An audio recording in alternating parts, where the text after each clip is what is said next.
In this video I'm going to show you how I completed the entire process of planting these onions in a pot without using seeds, which is the most interesting part. And well, what I used was a piece of onion, the kind we use in my kitchen at home, and from that we can sometimes get 2, 3 or with luck even 4 onions. So that's what I want to show you, from start to finish, from planting to harvest. Let's start with the first step, which would be planting. Planting is very easy. What I do is take the onions I have and cut the base where the root would be, about 2 centimeters. I do the same with all of them. On this occasion I have some small onions which were the ones I had at home. That bottom part is what we are going to plant. The top part is not wasted.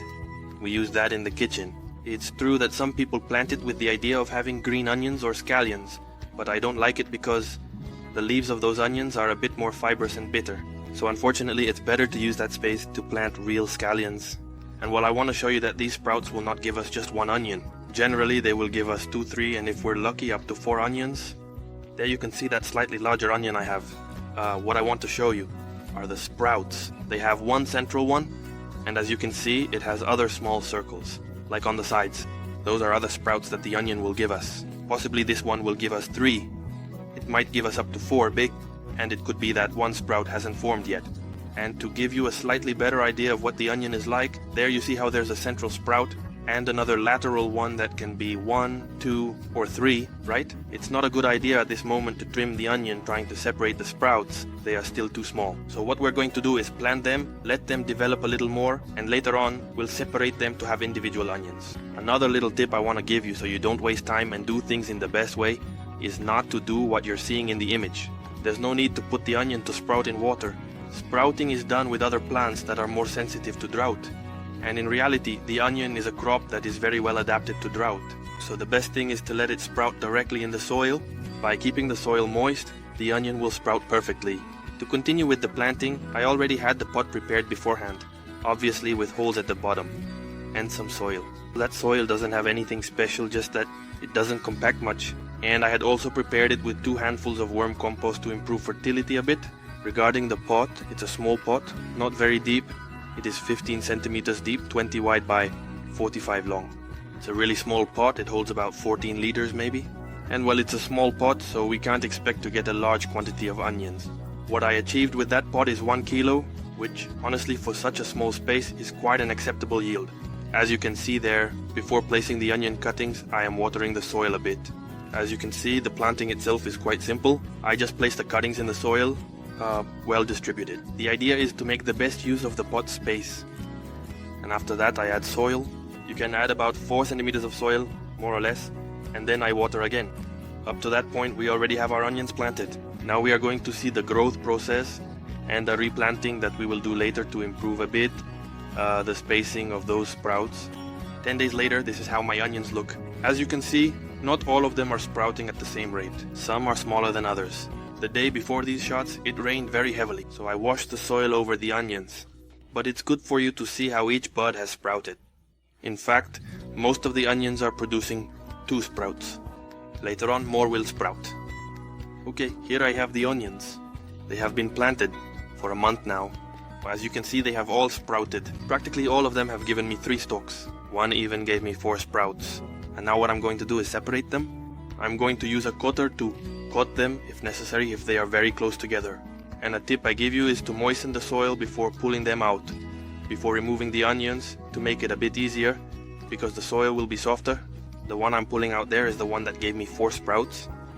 There, what I want you to see is how the trimmed part, which were the outer layers of the onion, decomposed. What I'm going to do is remove that.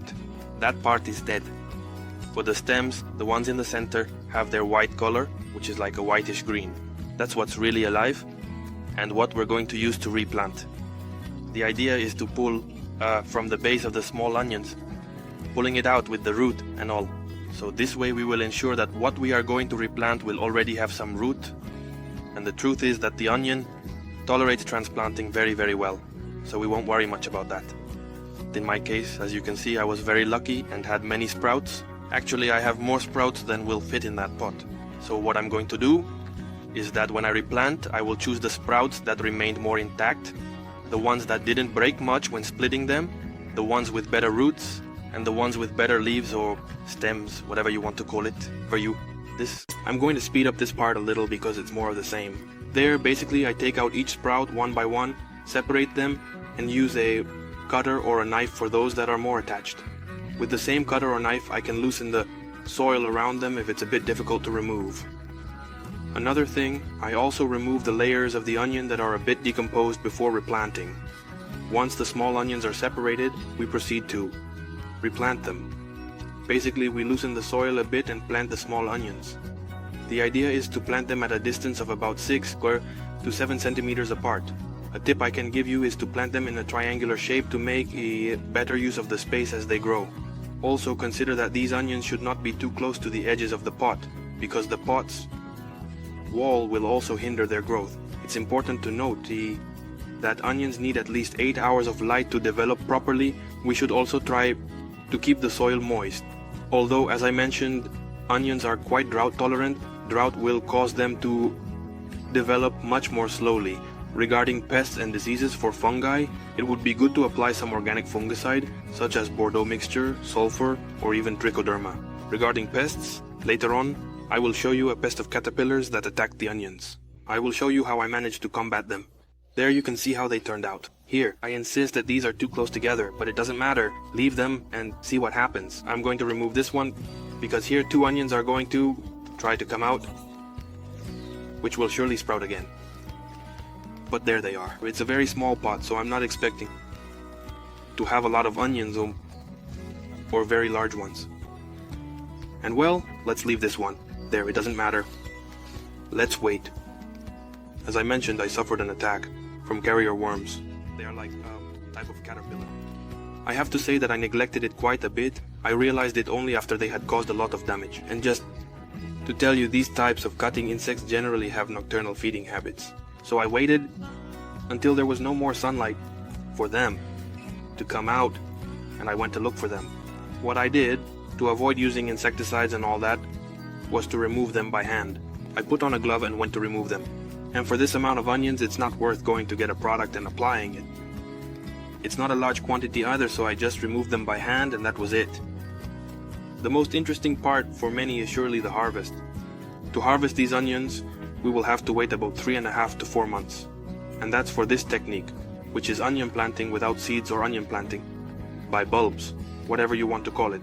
In the case that we are planting with seeds, it will take us an additional month.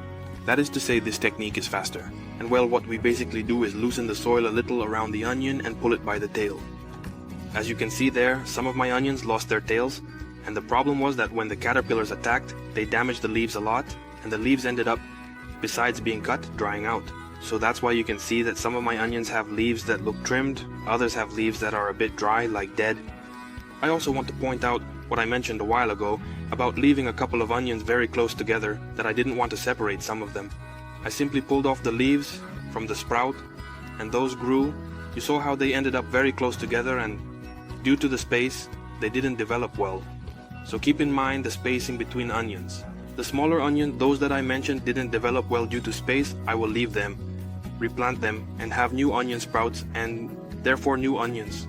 The preparation of those onions for replanting is basically the same. I will cut the base and plant that. And note, the ones with the healthier stem and tail, meaning those without cut leaves, I will plant them as they are without cutting them. So just keep that in mind. Regarding the soil, it would be best to use this pot or this specific soil for another crop and plant these onions elsewhere. But in my case, I am going to use this same soil, so I will apply a bit of complete formula fertilizer, or it could be vermicompost, but in a larger amount to somewhat compensate for the soil depletion from the crop we just harvested. There you can see how the onions are distributed in the pot for the next crop. If you liked the video you just watched, I really appreciate it if you leave a like, leave a comment, it is truly appreciated. And I also invite you, if you want to see more videos like these, to subscribe to the channel.